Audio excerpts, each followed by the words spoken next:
Depuis que je suis freelance, j'ai fait plusieurs voyages dans des pays anglo-saxons.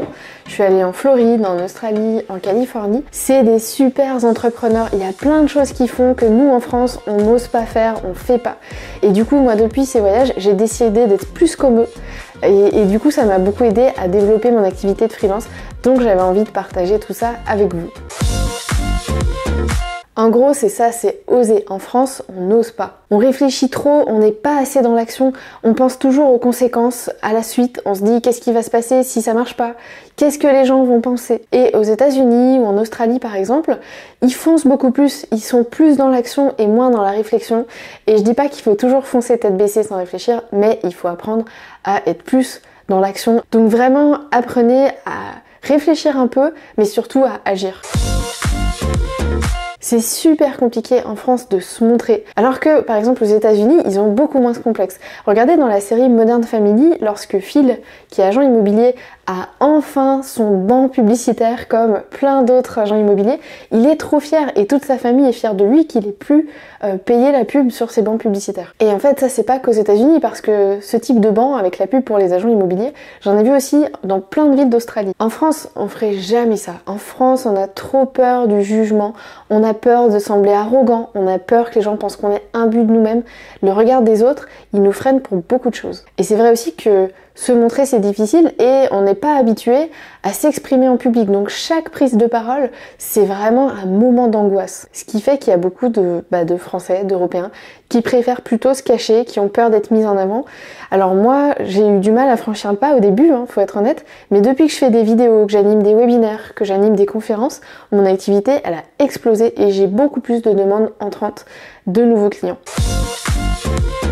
C'est super difficile en France de parler d'argent et c'est pas de notre faute, c'est parce que c'est un gros tabou. Donc l'argent, on n'en parle pas et l'argent, c'est vu comme un truc vulgaire. En fait, c'est pas vraiment corrélé à notre valeur parce que quelqu'un qui gagne de l'argent, on va se dire ok, il y a sûrement un truc malhonnête là-dessous, c'est pas normal qu'il gagne autant d'argent. Donc l'argent, c'est sale et en fait, c'est quelque chose de mal vu dans notre pays. Pourtant, quand on est en freelance, ce tabou, il va falloir aller au-delà parce qu'il y a plein de moments dans lesquels parler d'argent, vous pourrez pas y échapper. Quand vous allez fixer vos prix, quand vous allez les négocier avec les prospects, quand vous allez envoyer votre devis, votre contrat, quand vous allez envoyer votre facture, quand vous allez en réclamer le règlement, vous allez devoir parler d'argent dans tous ces moments. Donc l'argent, il faut absolument que vous puissiez l'apprivoiser, à la fois pour être capable d'en parler en étant plus à l'aise, mais aussi pour oser demander un bon prix, parce qu'il y a plein de freelances en France qui se bradent, qui proposent des prix très bas, pas parce qu'un client leur a dit t'es trop cher, mais parce que eux, ils n'osent pas demander plus. Et ça, c'est super dommage.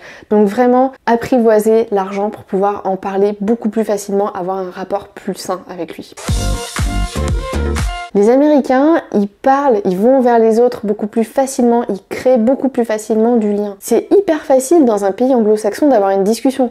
Moi, ça m'est arrivé plusieurs fois dans un magasin ou dans un restaurant de ressortir, par exemple aux États-Unis, en connaissant toute la vie du serveur ou du vendeur. Et c'est hyper agréable.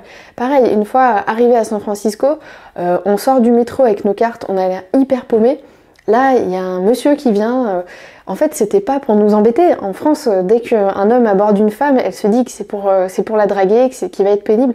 Là-bas, c'est juste quelqu'un qui venait pour donner un coup de main, qui était gentil. Alors très souvent, on dit que tout ça chez eux c'est superficiel, que par exemple si le serveur au restaurant il est sympa, c'est juste parce qu'il veut son pourboire. Alors peut-être qu'il y a un petit peu de ça, mais finalement peu importe parce que du coup la vie est beaucoup plus sympa, on parle un peu avec n'importe qui et c'est vachement plus convivial. En tant que freelance, vous allez forcément devoir être meilleur dans votre façon de créer du lien. À la fois ça va vous permettre de travailler votre réseau et c'est ça aussi qui va vous apporter des clients et à la fois ça va vous permettre d'avoir une vraie connexion avec vos prospects. Pourquoi c'est si important ? Parce que quand un prospect a contacté 3-4 freelances pour une mission, probablement qu'il va recevoir 3-4 propositions. Comment est-ce qu'il va choisir ? Il va aussi se baser sur le ressenti qu'il a eu lors de l'échange et sur la personne qu'il a bien aimée. C'est normal, c'est un humain qui choisit, donc forcément son ressenti va compter. Donc apprenez à aller vers les autres plus facilement, à être plus dans la convivialité et créer du lien. Le rêve américain, ça veut dire que quand quelqu'un y arrive, les autres vont l'admirer. Alors qu'en France, on a plutôt tendance à être jaloux et il faut vraiment arriver à se dire que la réussite c'est positif. Si vous atteignez votre objectif, si vous arrivez à développer votre activité, vous devez en être fier. Donc si les gens pensent que parce que vous avez réussi, vous êtes arrogant, s'ils ont une mauvaise image de vous parce que vous êtes un freelance épanoui, il faut absolument arriver à vous affranchir de ça, du regard et du jugement des autres, parce que c'est quelque chose qui va vous freiner. Donc soyez plus dans le rêve américain, soyez plus dans le développement de votre activité et prenez pas trop attention aux gens qui vont vous regarder de travers à cause de ça, parce que vous ne pouvez qu'être fier en fait d'avoir réussi. Alors en France, on est quand même dans un pays où on est assez assisté, on a beaucoup de filets de sécurité et du coup on a un chemin qui est un peu tracé. Alors c'est pas toujours facile de sortir de ce chemin, c'est pas toujours facile de prendre des risques. Ça veut dire aussi que on va avoir du mal à investir, on va penser plus à la dépense et moins au retour sur investissement. Les Américains savent qu'ils peuvent compter que sur eux et que du coup on n'a rien sans rien. S'ils investissent pas, il y aura rien qui arrivera en face. Donc ils le font beaucoup plus facilement. Il faut qu'on s'inspire d'eux pour qu'on soit plus capable de prendre des risques et d'investir. J'espère que vous allez mettre en application ces 6 conseils et surtout qu'on aura bientôt le droit de retraverser l'Atlantique pour aller voir ces pays à nouveau, parce que moi je les adore. Pensez bien à vous abonner à la chaîne, comme ça vous serez avertis dès que je publie une nouvelle vidéo et je vous dis à très vite.